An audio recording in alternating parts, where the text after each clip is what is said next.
सुबह हो चुकी है। सूरज की पहली किरण खिड़की से अंदर आती है और एक नौजवान अपनी आंखें खोलता है, लेकिन उसके होंठों पर अल्हम्दुलिल्लाह नहीं, बस फोन की तलाश होती है। फोन ऑन होते ही नोटिफिकेशन, मैसेज, व्यूज सब सामने आ जाते हैं, लेकिन एक चीज नहीं आती, अल्लाह का नाम। अल्लाह ने नया दिन दिया, नई सांस दी, लेकिन इंसान भूल गया कि ये दिन किसने दिया। फोन की रोशनी तो चमक रही है, लेकिन दिल के अंदर अंधेरा है। हम जाग तो जाते हैं, लेकिन दिल नहीं जागता। ये वही पल है जब इंसान आंखें तो खोल लेता है, लेकिन अल्लाह से गाफिल रहता है। दुनिया जाग जाती है, ईमान सो जाता है।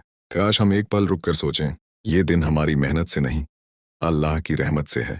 फिर भी हम अल्लाह को क्यों याद नहीं करते। दिन गुजरता है और नौजवान के आसपास सब कुछ पूरा दिखाई देता है, लेकिन उसके दिल के अंदर एक खालीपन होता है। हर हंसी, हर रंग उसके दिल को छू नहीं पाता। वो देखता है कि लोग खुश हैं, मजे कर रहे हैं, लेकिन उसका दिल उदास रहता है। कामयाबी और जिंदगी के रंग भी उसकी रूह को सुकून नहीं देते। उसकी रूह तक कोई आवाज नहीं पहुंचती, लेकिन एक छोटी सी रोशनी कुरान की उसे पुकारती है। क्या वो उसे सुन सकता है? वो सोचता है, ये खालीपन कब खत्म होगा? लेकिन यही तन्हाई उसे अल्लाह की याद की तरफ ले जाती है।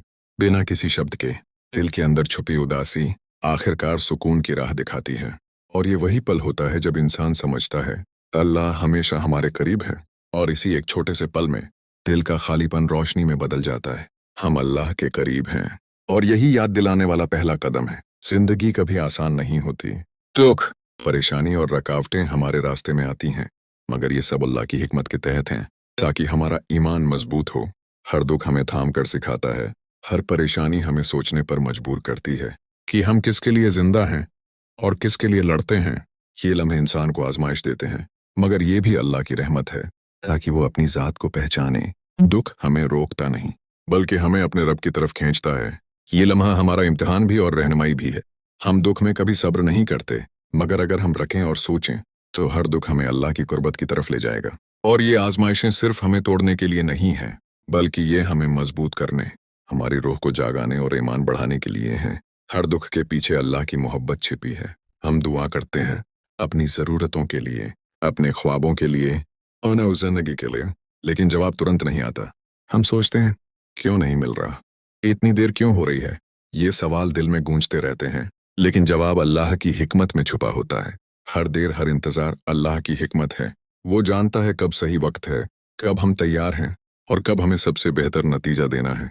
हम जल्दी में होते हैं, लेकिन अल्लाह का वक्त हमेशा सबसे बेहतर होता है। कभी कभी देर हमारे नुकसान के लिए नहीं, बल्कि हमारी भलाई के लिए होती है। और जब वो वक्त आता है, अल्लाह ऐसा जवाब देता है कि दिल खुशी से भर जाता है। वही पल हमारा यकीन और मजबूत कर देता है। इसलिए हमें सब्र करना चाहिए, दुआ करना जारी रखना चाहिए, और यकीन रखना चाहिए कि अल्लाह का वक्त हमेशा सबसे बेहतर होता है, और हर इंतजार की अपनी कीमत होती है। आखिरकार वो पल आता है जब दिल समझ जाता है कि हर दर्द, हर देर अल्लाह की रहमत की एक निशानी है। हम उसके करीब हैं, बस हमें पहचानने की देर होती है। दिल की सख्ती नरम होने लगती है जब हम अल्लाह की तरफ लौटते हैं। ये पल हमें सुकून देता है, हमें रोशनी देता है। यही वो पल है जब इंसान महसूस करता है कि हर दुआ सुनी जाती है, हर इंतजार की कीमत होती है, और अल्लाह का कुर्ब दिल में उतर जाता है। हम अपने गुनाहों और कमजोरियों के बावजूद अल्लाह की मोहब्बत और रहमत को महसूस कर सकते हैं। ये एहसास हमारा ईमान मजबूत कर देता है, और जब हम अल्लाह के करीब होते हैं, तो दिल का हर खालीपन, हर दर्द, हर फिक्र मिट जाती है। बस सुकून और इत्मीनान रह जाता है। ये वही पल है जब हम जान लेते हैं कि अल्लाह की रहमत हर वक्त हमारे साथ है, और यही कुर्ब हमें जिंदगी की सबसे बड़ी नेमत देता है।